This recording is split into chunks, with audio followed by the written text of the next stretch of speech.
पत्रकार साथियों का आज प्रेस कॉन्फ्रेंस में पहुंचने पर स्वागत है और धन्यवाद है। और आप हमेशा बहुजन समाज पार्टी को अपने चैनल और अखबार पर जगह देने का काम करते हैं, उसके लिए हम आपका बहुत बहुत धन्यवाद करते हैं। परम आदरणीय बहन कुमारी मायावती जी के आदेश पर पिंडला विधानसभा से माननीय सुरेंद्र वशिष्ठ जी को उम्मीदवार बनाया है, जिसकी विधिवत रूप से आज फरीदाबाद के अंतर्गत घोषणा की जाती है। फरीदाबाद में पिंडला विधानसभा से बहुजन समाज पार्टी के चुनाव चिन्ह हाथी पर माननीय सुरेंद्र वशिष्ठ जी चुनाव लड़ेंगे और जिसकी आज माननीय बहन जी के आदेश पर आप सभी पत्रकार एवं छायाकार बंधुओं के साथ कॉन्फ्रेंस में आज घोषणा की जाती है। हरियाणा प्रदेश के अंतर्गत बसपा इनेलो का जो गठबंधन हुआ है, उस गठबंधन को मजबूत से आज किसान का मेरा वर्ग देख रहा है। हरियाणा में बदलाव की लहर है और हरियाणा में इस बार बहुजन समाज पार्टी और इंडियन नेशनल लोकदल अपनी सरकार बनाएगी। आज बस इसी बात पर आप सभी का धन्यवाद करते हुए आप लोग यहाँ पर पहुँचे हैं, आपका विशेष रूप से धन्यवाद। मनोज जी, आप इनेलो का बार बार नाम ले रहे हैं वाला तो कोई दिख ही ना रहा। गठबंधन का आपका यहाँ ये आज बहुजन समाज पार्टी की टिकट की घोषणा है और इनेलो के साथी भी यहाँ बुलाए हैं, पहुँचे हुए हैं। कहाँ पे कोई सभी गठबंधन के साथी यहाँ पहुँचे हैं और हरियाणा प्रदेश के अंतर्गत मजबूती से आज हरियाणा में आगे बढ़ रहा है और आज विधिवत रूप से ये आज बहुजन समाज पार्टी कैंडिडेट की घोषणा थी, जो माननीय बहन जी के आदेश पर और माननीय प्रभारी साहब के आदेश पर। ठीक है पंडित जी, ये पिछली बार आपने चुनाव इंडिपेंडेंट लड़ा था बसपा के, इस बार ज्वाइंट में है, कितना फर्क गठबंधन से कितना फर्क रहेगा वोट? पिछली बार बहुजन समाज पार्टी इससे पहले भी अकेले अपने दम पर ये सीट जीती है और गठबंधन के बावजूद ये जस्ट डबल हो जाती है। और आप ये प्रमाणित गठबंधन है। ये पहले भी एक बार ये गठबंधन लोकसभा के चुनाव में 1998 में हुआ था, तो 10 में से 5 लोकसभा सीट जीतने का काम किया था। 5 लोकसभा सीट जीतने का मतलब आधा हरियाणा फतेह, यानी कि लगभग 45 विधानसभा। तो ये गठबंधन बहुत मजबूत है अपने आप में। और पिंडला विधानसभा एक मार्जिन से जीतने वाली सीट बन गई है, सबसे और सीट है।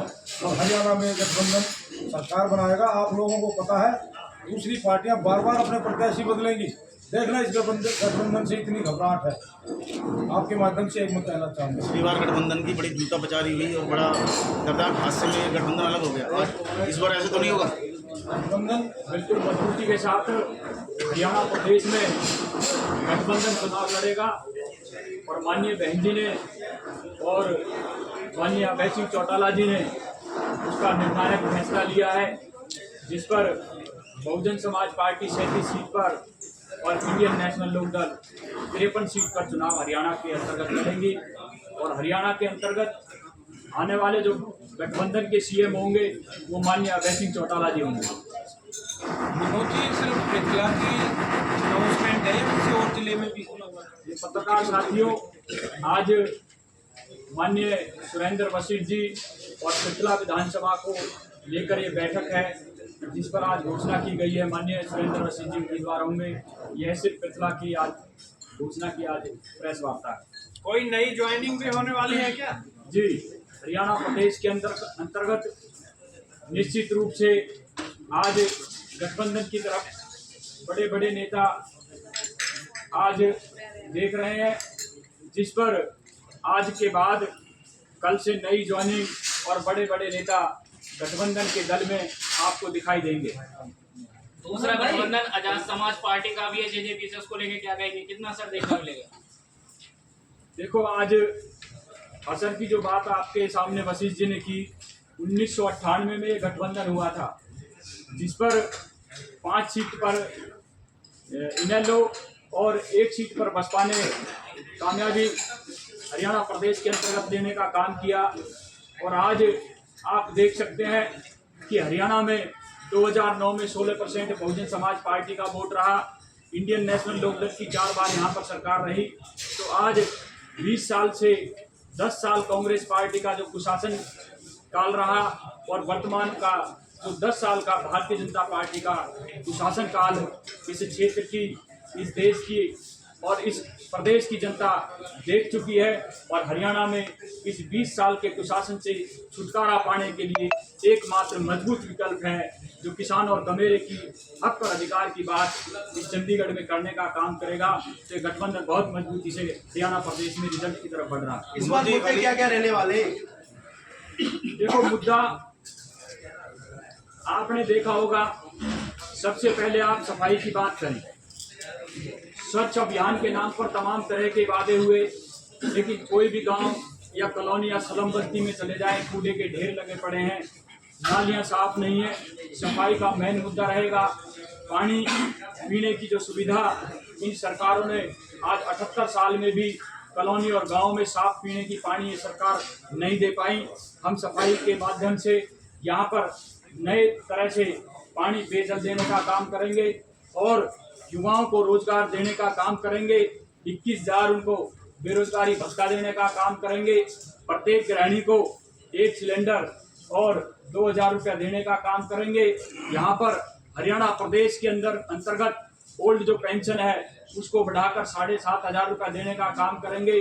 जो सरकारी बैकलॉग खाली है, जो कांग्रेस और भाजपा ने नहीं भरे हैं, जिसके कारण आज बेरोजगार जो युवा है उसको हम बैकलॉग को भरने का काम करेंगे और सरकारी नौकरी सबसे ज्यादा प्रदेश में देने का काम करेंगे। और आप देख सकते हैं, एक और बात है कि आप कानून के द्वारा कानून का राज यहाँ इन सरकारों ने काम कायम नहीं किया है। आए दिन हत्याएं हो रही हैं, मर्डर हो रहे हैं, महिलाओं के साथ उत्पीड़न हो रहा है। तो हम यहाँ कानून के द्वारा कानून का राज कायम करने का काम करेंगे, जैसा आदरणीय बहन कुमारी मायावती जी ने उत्तर प्रदेश में करने का काम किया।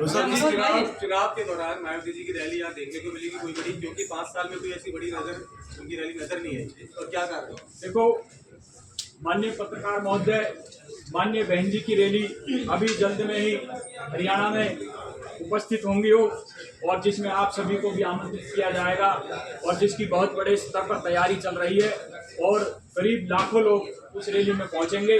उसके बाद उनकी और 2 या 4 रैलियां और माननीय बहन जी की होंगी, जिस पर हरियाणा प्रदेश के अंतर्गत माननीय आकाश आनंद जी नेशनल कोऑर्डिनेटर खुद इस प्रदेश को देख रहे हैं, जिस पर वह गांव-गांव और शहर पर और विधानसभा पर जाकर भी वह वहां पर कार्यक्रम लगाने का काम करेंगे। क्या कारण रहा कि 5 साल चोरी नजर आए मैदान में? 5 साल बहुजन समाज पार्टी का संगठन, बहुजन समाज पार्टी के कार्यकर्ता और बहुजन समाज पार्टी के नेशनल लीडर तमाम गांव और शहर और कॉलोनियों में पूरी तरह से नजर आए। और जिसमें माननीय आकाश आनंद जी तो फरीदाबाद के अंतर्गत आपके मोहना अनाज मंडी में कार्यक्रम करके गए, पीछे रोड शो करके गए और कई गाँव में जाकर उन्होंने कार्यकर्ताओं के बीच में जाकर बैठक की। तो ऐसा नहीं है, माननीय बहन जी के आदेश पर पार्टी के तमाम शीर्ष नेता और पार्टी के संगठन के साथी सभी मजबूती के साथ मनोज भाई, इस बात में कितनी सच्चाई थी कि 5 साल जो एक्टिव नहीं रही मैदान में,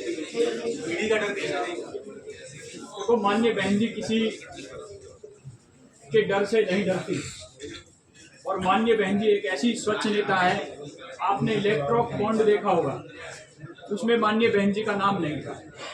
माननीय बहन जी और बहुजन समाज पार्टी जो चलती है वह कार्यकर्ताओं के दम पर चलती है, संगठन के माध्यम से चलती है, वह किसी नेता या उद्योगपति के दम पर नहीं चलती और इसलिए माननीय बहन जी किसी ईडी से भी नहीं डरती। अच्छा मनोज भाई, जैसे आपका प्रेमचंद शर्मा जी त्रिपुरा विधानसभा ने जिता के निकाले, वो हाथी की सवारी से उतर गए, क्या सुरेंद्र वशिष्ठ जी भी ऐसे होंगे क्या? नहीं, इस बात की तो पुष्टि जो है सुरेंद्र वशिष्ठ जी करेंगे। तो मेरे से पूछोगे तो हाँ तो इधर करे आप सामने अच्छा, बैठे। पहले जो आप पूछ रहे हो साथी, मैं सभी को बता दूं, शर्मा जी को पार्टी से बाद में निकाला है। शर्मा जी को चुनाव के जीतने के अगले दिन ही चले गए स्वयं, वो पार्टी विरोधी गतिविधियों में तो बाद में निकाला गया, आपको जानकारी तभी मुझे। बात कर रहे हैं आपसे। दूसरी बात आप करोगे कि आपकी क्या गारंटी है? हाँ जी। ये गारंटी हाँ पूछ रहे हो? हाँ, आजकल 5-5 मैं गारंटी, दो 10-10 गारंटी आ रही है आपकी। ये भारतीय जनता पार्टी के लिए साथी सुनो आप सभी, ये दो गारंटी है। एक तो ये गठबंधन जीत की गारंटी है, और दूसरी गारंटी होती है जीतने के बाद की गारंटी, वो सुरेंद्र वशिष्ठ की है। दो तरह के लोग होते हैं, एक तो ऐसे होते हैं गलती तो करे कोई और, सरदार जी ने गलती करी तो सीख मैं लूँ कि भाई बहुत गलत हुआ, उन्होंने गलती करी, उसका परिणाम बहुत खतरनाक है। तो जो शर्मा जी ने जो गलती करी उसका परिणाम शर्मा जी दर दर की ठोकर खा के भुगत रहे हैं। आप लोग देख सकते हैं, जो गरीब की झोपड़ी यानी बहुजन समाज पार्टी को अगर कोई आग लगा के जाएगा और महलों में जाने का काम करेगा, वहाँ भी उसको कोई नहीं, वहाँ भी धुतकार ही मिलेगी। तो मैंने तो उन्हीं साथियों को देख लिया है कि अगर ऐसा करूंगा तो मेरे साथ भी ऐसा होगा, गरीब की हार लोभ भस्म हो जाए। बहुजन समाज पार्टी ऐसी पार्टी है, इसलिए मैं अपने आप को इस बात के लिए आप सबके सामने जो आप पूछ रहे हैं, मैं ऐसा कोई कदम नहीं उठाऊंगा। अपने सभी साथियों को सभी का मान सम्मान करते हुए और अपनी बहुजन समाज पार्टी के प्रति समर्पित कार्यकर्ता के तौर पर काम करें। आपको बयान में बता दें, 3 साल हो गए हैं, 3 साल से टेकचंद शर्मा का यहाँ पे ज्वाइनिंग नहीं हो पाई है। तो ये बहुजन समाज पार्टी के साथ जो आदमी धोखा करता है उसको सबक सिखाना जानती है, और इस बार किसान कमेरे की सरकार बनने जा रही है, इसको कोई रोक नहीं सकता। सभी पत्रकार साथी आप लोग पहुंचे हैं, कोई विजन लेके आए हैं, विजन क्या बताइए। क्या अलग करने वाले हैं पिछले विधानसभा? हाँ कोई विजन होगा तभी तो आप लोगों को बता पाएंगे। पिछला विधानसभा में सबसे ज्यादा जो है रोजगार की समस्या है, और रोजगार की समस्या से निजात देना, जबकि यहाँ एक इंडस्ट्रियल हब है और फिर लोग रोजगार मुहैया नहीं करा पाए। ये 3 कार्यकाल पिछला विधानसभा में हुए हैं, जब से पिछला विधानसभा अस्तित्व में आई, आज तक किसी भी साथी ने लोकल जो यहाँ के युवाओं को रोजगार की तरफ ध्यान नहीं दिया। सबसे पहले मेरा ये रोजगार की तरफ ध्यान है। मनोज चौधरी जी, बसपा इनेलो का गठबंधन है, आपने बसपा के पटके पहने हैं, इनेलो के ही नहीं। आपकी इस प्रेस कॉन्फ्रेंस में इनेलो का पूर्वी कार्यकर्ता यहाँ नहीं है, क्या इसमें भी गुटबाजी है क्या, जैसे कांग्रेस में शैलजा हुड्डा की गुटबाजी चल रही है? देखो, बहुजन समाज पार्टी में कोई गुटबाजी नहीं है, और यह आज माननीय बहन जी के आदेश पर बहुजन समाज पार्टी के उम्मीदवार की घोषणा है, जिस पर जो है आनंद फानंद में आप लोग पहुंचे हैं। और आप लोग निश्चित रूप से ये तय कर लें कि हरियाणा में गठबंधन बड़े दिल से चुनाव लड़ रहा है, मिलके चुनाव लड़ रहा है, और सभी कार्यकर्ता बसपा के इनेलो के एक साथ जमीन पर कार्य कर रहे हैं और मजबूती से गठबंधन के उम्मीदवारों को जिताने का काम करेंगे। यह बिल्कुल पूरी तरह से नीचे से लेकर ऊपर तक तय है। सुरेंद्र जी, बात करें, पिछला में एक मीटिंग बुलाई गई थी पूर्व विधायक के द्वारा, और कुछ बसपा के कार्यकर्ताओं का कहना था कि वहाँ पे आकाश आनंद जी आने वाले हैं, और एक आपने भी मीटिंग रखी थी। असली मीटिंग कौन है, नकली मीटिंग कौन थी, बताएंगे एक बार? देखो, उन्होंने जो मीटिंग बुलाई जैसा आप कह रहे हो ये था, मेरे को भी बहुत कार्यकर्ताओं ने बताया, लेकिन वो लोग गलती से किसी को झूठ बोल के, आप कितने दिन झूठ बोल के काम कर पाओगे? वो लोग गए 10-20 मिनट रुके, वापिस अपने जहाँ संगठन ने मीटिंग रखी हुई थी वो लोग वहाँ पहुँच गए। आपके कार्यालय पे भी कुछ लोग आए थे, सोचे में बुलाया गया था, 100-150 लोग थे ऐसे थे कार्यालय पे आकर उन्होंने बताया, तो हमने उनको ठीक है कोई बात नहीं, कोई साथी आपको बरकला रहा है तो कितने समय बरकलाएगा। मनोज चौधरी जी, कितनी सुरेंद्र जी लगातार आप अपना उम्मीदवार कितनी सीटें बसपा को मिली अपनी दवा जिले में? ये माननीय बहन जी और इनेलो के शीर्ष नेताओं का फैसला है। जिस सीट पर इनेलो के सिंबल पर प्रत्याशी मजबूत रहेगा, उस पर इनेलो का चश्मे के सिंबल पर चुनाव लड़ाया जाएगा, और जिस सीट पर बहुजन समाज पार्टी हाथी का सिंबल मजबूत रहेगा, उस पर बहुजन समाज पार्टी का उम्मीदवार लड़ा अहमदाबाद जाएगा। में कितनी सीटों पर आप लोगों ने दावा किया है? कितनी सीटों अहमदाबाद तक में 6 सीटें हैं और 6 सीट में हम मिलकर गठबंधन के साथ 6 की 6 सीटें कौन सी लड़ने विधानसभा को मजबूत मानते हैं बसपा की? बसपा के लिए सारी सीटें मजबूत क्या हैं। आप सारे आप ये कैंडिडेट देख दावा- सकते हैं मनोज जी कि जो कैंडिडेट NIT घोषित किया चुनाव है रहा सुरेंद्र जी पीछे, को, उसकी सूची है क्या? उसमें भी 17,000 वोट रही प्रिंट आया हमारे क्या? वो पास। प्रिंट दिखा सकते हैं? मिथिला विधानसभा में भी अच्छी रही, तो इसलिए यहाँ पर मजबूत गठबंधन रहेगा और पूरी मजबूती के साथ बसपा इनेलो गठबंधन के प्रत्याशी चुनाव लड़ेंगे। सुरेंद्र जी, लगातार आप सोशल मीडिया में भ्रष्टाचार को लेकर आवाज उठाते रहते हैं। मिथिला विधानसभा में कहाँ भ्रष्टाचार है? भ्रष्टाचार आप बताओ कहाँ है? 4400 करोड़ रुपया जी 3 कार्यकाल। एक में कहते हैं कि 2500 करोड़ रुपए मैंने अपने कार्यकाल में लगाए। एक पूर्व विधायक कहता है कि मैंने 1000 करोड़ रुपए लगाए। वर्तमान विधायक भी 1000 करोड़ रुपए, तो 4400-4500 करोड़ रुपया हो गया साथियों जी। आप पत्रकार बंधु हो, 4500 करोड़ रुपया आपको कहीं क्षेत्र में लगा दिखाई देता है? अरे सड़कें भाई गड्ढे की तरह है। कोई यहाँ आप देखो, कोई स्वास्थ्य की, कोई चिकित्सा की, कोई हॉस्पिटल नहीं, तो 4500-4400 करोड़ रुपया नहीं होता क्या? ये भ्रष्टाचार ही है। ये कहाँ खत्म हुआ है? कहीं से आया, कहीं तो खत्म हुआ है। तो ये या तो कहीं लगा दिखे, नहीं तो वो भ्रष्टाचार ही है। जब हम आएंगे तो भ्रष्टाचार को ठीक है भाई, ठीक है, सभी पत्रकार साथियों का बहुत बहुत धन्यवाद।